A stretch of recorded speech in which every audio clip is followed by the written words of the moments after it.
Welcome back, everyone, to Cinematic Disasters, and today, as promised, is a comic book movie, and possibly the one I can't stand the most. Is this the worst made? Probably not, but this is the one I personally cannot stand. And I've been waiting to tear into this movie for years. So, today let's talk about why Spider-Man 3 is a cinematic disaster.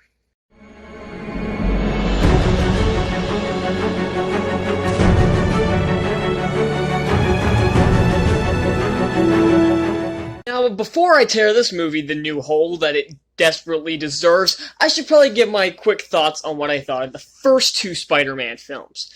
And while this is a controversial opinion, I really don't like the Sam Raimi movies, and I've seen people come at me because I hate the Sam Raimi films, and I hate the John Watts movies, like, oh, you're not a real Spider-Man fan, you just like the Amazing Spider-Man movies, you don't like any other adaptation. I've seen I don't know what I was looking at over there.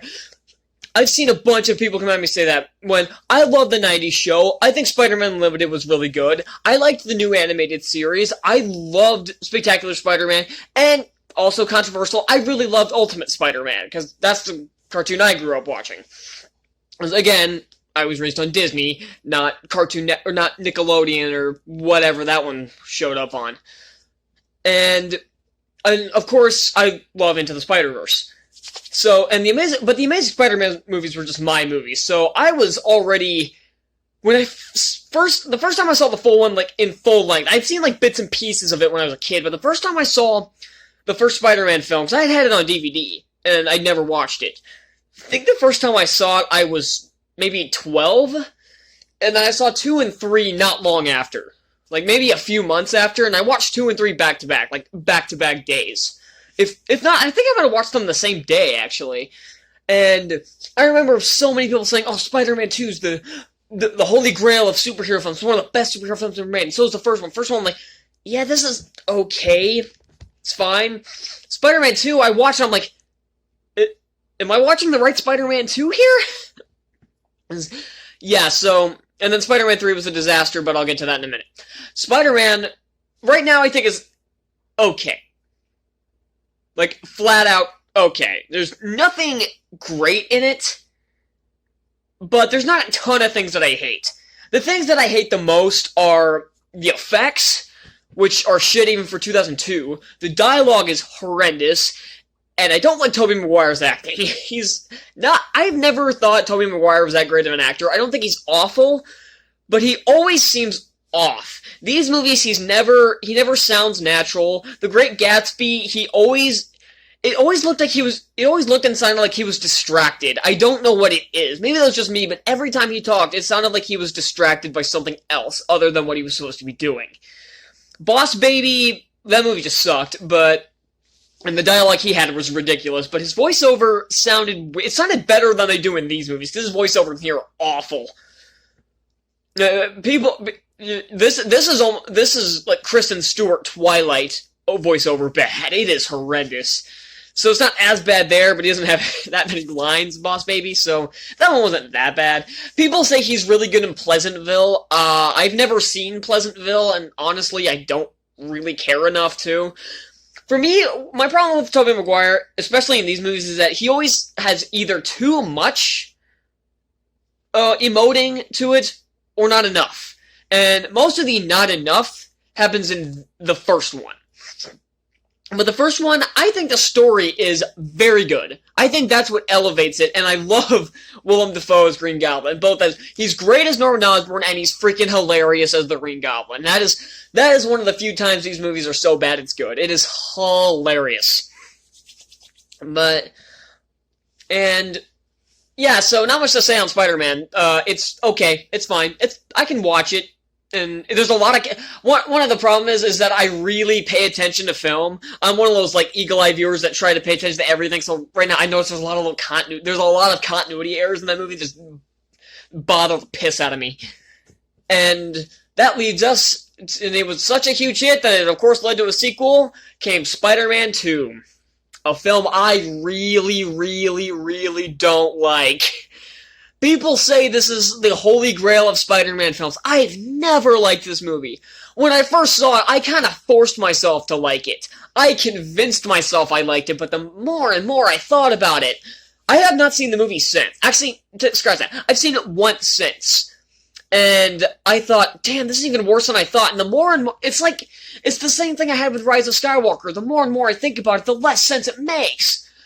The astronaut guy, John Jameson, is absolutely pointless, has 5 lines, I think. Maybe at most he has 5 lines. James Franco's acting is kind of shitty in this movie, and it gets absolutely hilarious in number 3.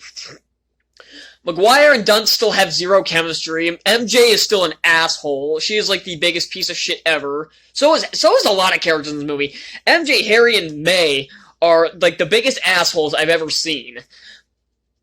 And Doc Ock is hilarious in this. His little arms like talk to him. They don't speak, of course, because they're AI. But they kind of just talk to him. It looks like one of those little puppet things that like do. This is what they look like. They look like they're doing this. It looks ridiculous, and when he screams like, no! The arms scream with him. I'm like, are you kidding me? This is supposed to be dramatic. What the fuck am I watching? The action sequences are, while the action scenes are, the train fight is good. I really like the train. The fight at the bank is okay. It's a decent start to the action. The fight at the train is really cool, but the final battle's horrendous. And not only that, but there's so much space in between these action sequences. There's like 40 minutes in between each action sequence. It's ridiculous. And the climax is boring. I can't explain it. The only thing that's legitimately good in all 3 of these movies is J. Jonah Jameson, which is ironic, because in the comics, the video games, especially the new video game, I can't stand J. Jonah Jameson. He is the biggest piece of shit. I want to punch him in the balls so bad. I want to punch him in the web shooter. I can't believe I just used a joke from Far From Home. I hate myself. But this one, I think it's just J.K. Simmons. I love J.K. Simmons. He's one of my favorite actors. So, he kind of brings this together. I think if it wasn't J.K. Simmons, I would probably hate this character a lot more. But, yeah, Spider-Man 2. Verdict, I don't like it. It's bad. But that leads us to the most offensive comic book film, in my opinion, at least in terms of representing the source material, Spider-Man 3. This movie fails right off the bat. Like, the first scene is Peter Parker struggling to pay attention in class while he's being distracted by high school bullies.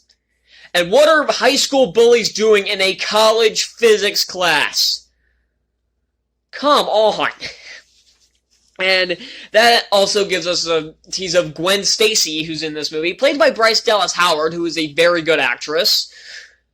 But Gwen has no stake in this plot whatsoever. She's shoehorned in as fan service, and so is Venom, who I'll get to later. And there's nothing wrong with her performance, but she has absolutely no purpose to be there.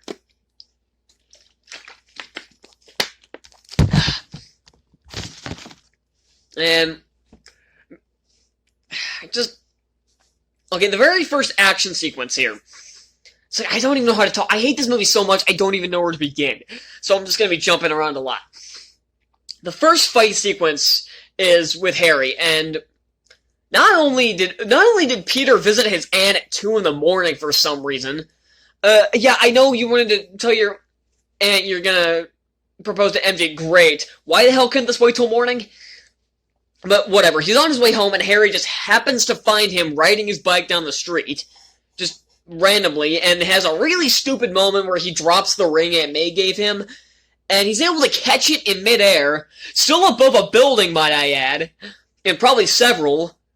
Almost 30 seconds later, bullshit. That is bullshit. Not only is it above a building, it's still in the air. Almost 30 seconds, that ring's on the ground. And it ends with Harry getting clotheslined by a web and bouncing around like a ball in a Pachinko machine.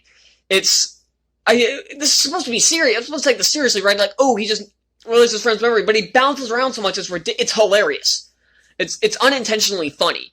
And so is James Franco's performance in this, where he, for some reason, after he gets amnesia, he acts high. I don't get it. He's always like, he's so smiling. He has this big-ass smile on his face, just like happy all the time. It looks like he just did drugs before every take. No, if I had stuck with this shitty script, I don't blame him. I wouldn't blame him for being stuck with this movie. And he has another fight with Peter in his house, set to jazz music for some reason. Odd choice, but alright. And it's not very well choreographed, and it's poorly shot, too. There are so many quick cut edits in this, and they're not good. Quick cutting can be done very well, but this movie doesn't understand how to do that well. And it ends with Peter throwing a bomb back in Harry's face. I know he's been taking the Goblin Serum, but that bomb went off right in his face. That should leave more than just a scar. I know he basically becomes Two-Face, but that should have blown his head clean off. That was a bomb right next to him. I know that kind of happened in the first one, where it blew up in Peter's face, but at least it knocked him back a bit. And this one, he just falls to the ground. He doesn't even. I think he's still in frame after that bomb goes off. And then Peter runs to him for help for the last fight, and he says, "No, fuck you. You did this to my face, and you killed my father." But then immediately the butler turns around and says, I know Spider-Man didn't kill your father. Why didn't you bring this up before? All this time you've been watching him obsessed about getting revenge on Spider-Man, it didn't once occur to you to tell him that he didn't do it. Also, the fact that it was the blades that pierced his body does not necessarily mean he killed himself. Spider-Man does possess superhuman strength that could have easily thrown the glider into Norman Osborn. We know his conclusion is correct, but how he arrived at that conclusion is kind of up in the air. And then Harry gets himself killed, meaning the same fate as his father, which I do kind of like that symbolism a bit, where he died. Basically, it's stabbed in the exact same point, except in the back. Instead of getting stabbed in the front while he's facing Peter, he gets stabbed in the back, saving Peter. I think that was good symbolism, showing the full circle the goblins have gone. If you know what I mean there. I didn't phrase that right, but you know what I mean. And so I kind of like that symbolism. That was the one shot that I'm like, okay, that was okay. Another main villain of this movie is the Sandman, played by Thomas Hayden Church, who is perfectly casted in here. This is one of the few perfect castings in this Raimi trilogy. Other than J.K. Simmons, this is spot on. Wish he got to do more. He has a fight with Spider-Man robbing a truck. One of those bank trucks carrying a lot of money. And first off, there's one point where he hides in a pile of course, sand, after he becomes a Sandman, and I swear there's one cop that is gonna try to murder the guy with a shovel. I mean, of course he can't, but he, lifts it up like he's about to decapitate the guy with the shovel. New York's finest, ladies and gentlemen. And then, the fight itself is adequately choreographed, and it's decently shot, so I'm not gonna complain about that scene too much. Then there's a fight in the subway, after Peter gets the symbiote, and he fights, and he fights him in the, one thing I do like about this is that he fights both Harry and Sandman. He fights both of them twice, and one time in the red suit, and one time in the black suit. That I think was an okay idea, but they didn't really do much with it. And that's actually a really cool fight scene. That's probably one of the only fight scene that I don't think is really boring or has something stupid in it. And he basically murders him, or at least attempts to, flushing him down the drain, basically. And then then Sandman disappears for a good 35 minutes. This should have been the main villain of this movie other than Harry, but he gets shoved aside for Venom. This movie is just villains coming in and then getting kicked out of the movie before they have any chance to shine. Harry's the main villain for the first 20 minutes, then immediately gets amnesia. Then Sandman's the villain and disappears for a good 20 minutes. Then Venom gets introduced and disappears for another 20 minutes. Then Sandman comes back and Peter attempts to murder him, and then he disappears for 30 minutes. And then Harry becomes the main villain again, and then Peter attempts to kill him, and then he disappears for 20 minutes. And then Venom becomes the main villain, and then all the villains finally end up grouping up. It's just too much. It's too much. This three-villain bullshit. People say the three-villain scenario happened in Amazing Spider-Man 2. It was two villains. Rhino does not count. He was in the movie for a minute, and he was just there to set up the next movie. It was Electro and Harry. And they were only villains, and they were villains at the same time. They teamed up. This one, they don't team up till the last 20 minutes. They fight together, but they beat the crap out of Peter, but then Harry comes in and all of a sudden, oh, sorry, we can't do anything. We're screwed. Now, time to talk about Venom. I'm gonna be honest, I thought Topher Grace doesn't do a bad job when he's Eddie Brock.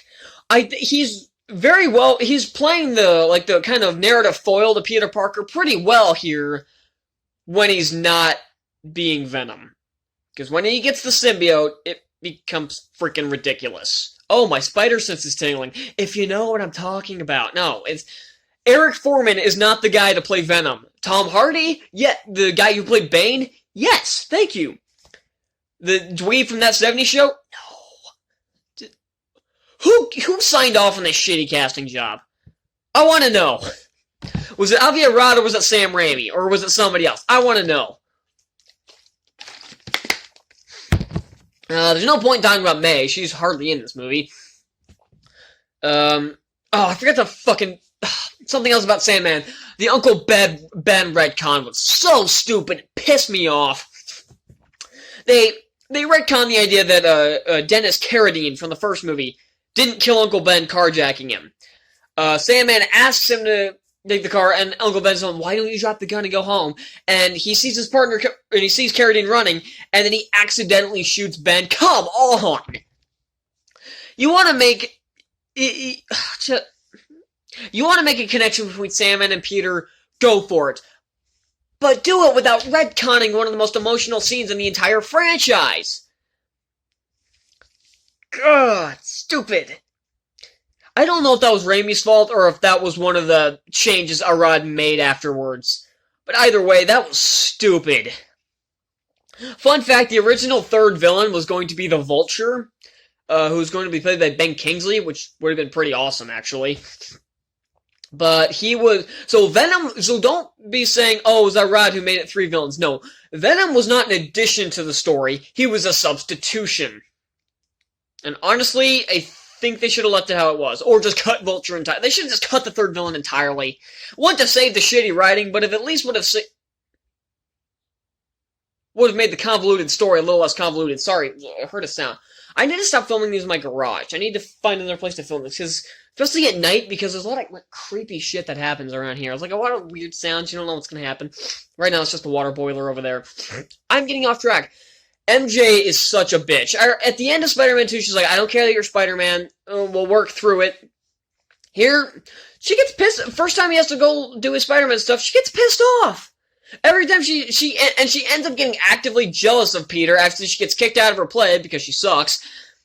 And then she's just used as a tool for kidnapping again. I counted this entire franchise.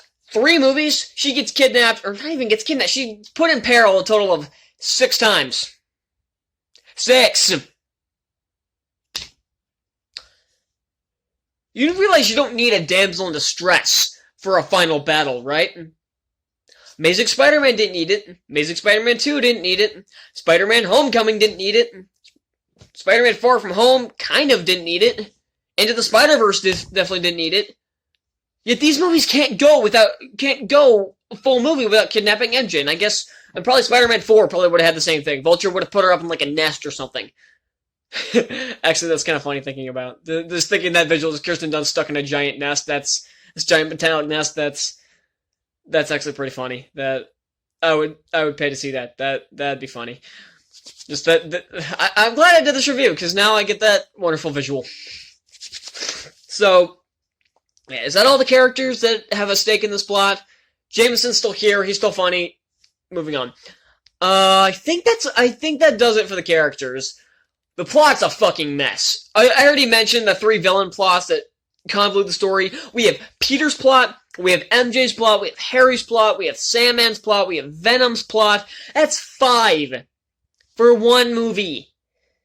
5. People like to say The Amazing Spider-Man 2 has a lot of plot lines. It really doesn't. It technically has 3, which is just over half what this movie had. It had Peter's, Electro's, and Harry's. And all of them were integral to... All of them revolved around Peter. Sandman's does not. Harry's does. MJ's kinda does, but not really. And Venom's only kind of does as well.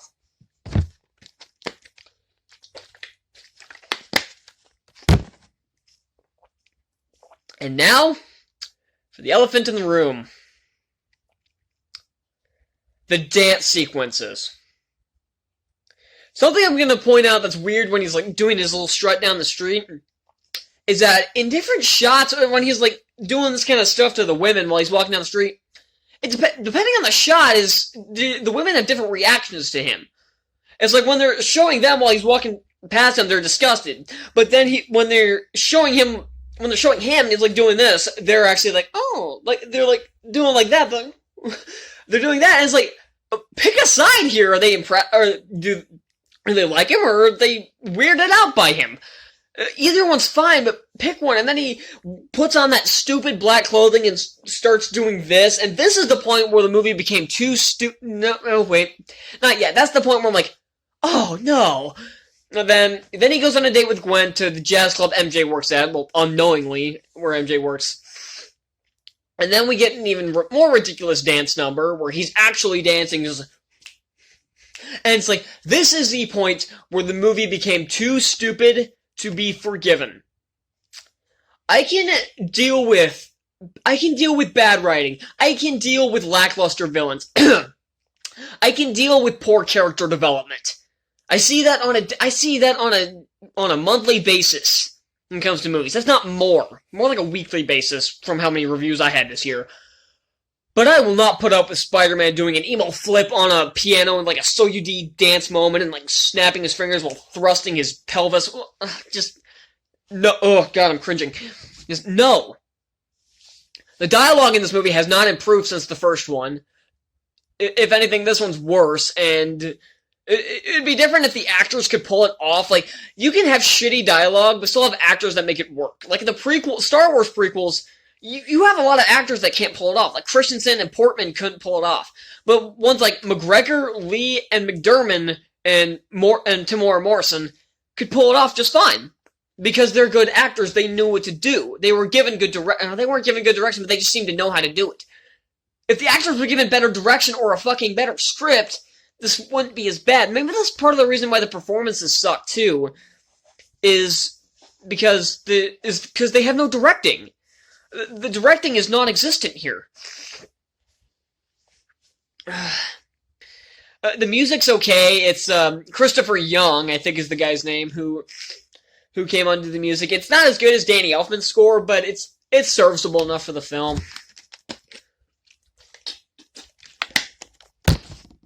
Ugh. Why, Sony? You already had one mediocre and one crappy movie under your belt, or two that were loved by fans. Why'd you have to blow it? Why? Because even the Amazing Spider-Man movies, you didn't blow it with two. You blew it by canceling the franchise. By throwing the franchise out the window like jumping ship going, oh, fuck. This one, they said, oh, fuck. Yeah, whatever. Whatever, let's just reboot it. So, yeah. I don't know what else to say. I'm drained. This movie sucks. I don't get why a lot of people are starting to like it now. Because there were so many years where people were like, oh my god, this movie sucks. And rightfully so. Why did this suddenly get a resurgence? It's like the Star Wars prequels. Why is this suddenly getting a resurgence of love nowadays? This movie sucks. Hard. This is the comic book movie I hate the most. I may really hate Batman v Superman and Suicide Squad and a bunch of and other movies like that. And Hellboy and Dark Phoenix, the 2019 Hellboy, not the Guillermo del Toro movie. Those movies are good. I meant the David Harbour piece of shit. Or X-Men 3, or hell, you want to throw Origins in there, you might as well. I don't think that one's that bad, but not the point. All these shitty comic book movies, this is the one I hate the most. This is the one that pissed me off, because I am a huge Spider-Man fan. This movie hurt me. Where did the movie touch you? Here! And here. Hurt me here. Hurt me here.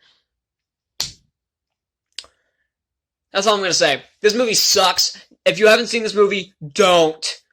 It is a waste of your time. And if you have seen it, don't do it again. Do a public service. Public service, never watch this movie. Thank you all so much for watching. Next time, since it's the season, we're going to talk about a Christmas movie. One that'll make you hate Christmas. You're welcome! So yeah, be sure to hit that like button, hit that subscribe button down below for more reviews like this, and reviews of good movies. One that won't anger me and plenty of other people who watch the show.